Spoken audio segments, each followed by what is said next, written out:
Chapter 8. Uninvited Guest 2. Enough. This single word was filled with intimidation, causing the burly dude who was roaring to halt his steps. He then turned his head toward the speaker. The person who had spoken was none other than the old man wearing boxing gloves whom Xu Qing had seen earlier. Captain Lei. That kid should be a lucky survivor from the slums outside. Since the gods have spared him, you shouldn't act against him. Let us leave. But a strong reluctance could be seen in the eyes of the burly dude. He believed he was just careless earlier. If he really acted seriously, he was confident he could crush Xu Qing's neck in the span of a few breaths of time. Just when he was about to speak, the old man calmly glanced at him. Do you need me to repeat myself? The burly dude's expression showed a struggle, but he ultimately lowered his head. It was just that when he lowered his head, he glanced at Xu Qing, who was hiding in the bunker from the corner of his eyes, and killing intent flashed in his expression. After that, his countenance turned gloomy as he turned and limped in the old man's direction. Xu Qing sensed the killing intent. His eyes narrowed slightly as he warily gazed at this group of scavengers who were walking further away. However, just when they moved tens of jaws away, the old man in the center suddenly stopped. He turned his head, and it was unknown whether he was looking at Xu Qing or the flames from the pile of burning corpses, as he suddenly spoke a long time later. Kid, are you willing to leave here with me? Xu Qing started.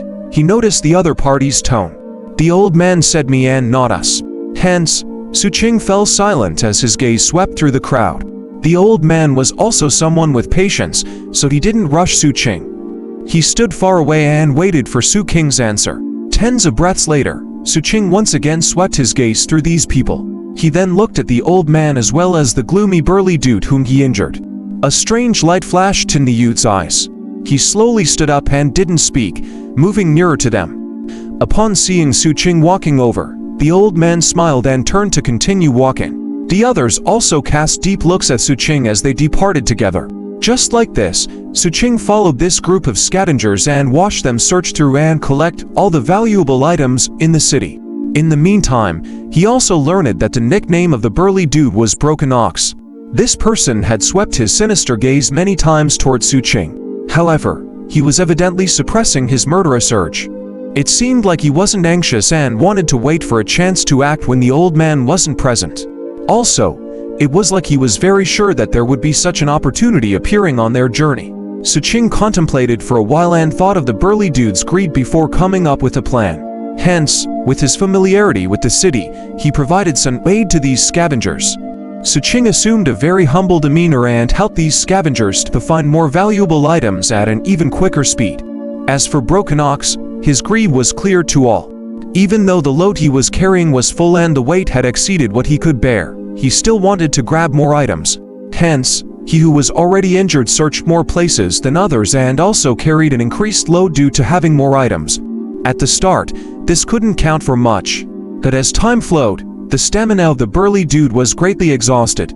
The sense of fatigue he felt also soon exceeded the others.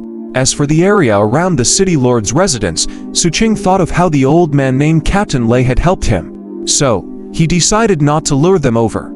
They continued doing this until the night was about to descend. The group then finally left the city and set up a campsite in the slums outside the city. Their actions were very proficient, and they soon set up 6 tents. Other than the 2 people wielding blades sharing a single tent, the others were all solo. They lit up a stick of incense outside their tents, and some even took out some powder and sprinkled it in the surroundings.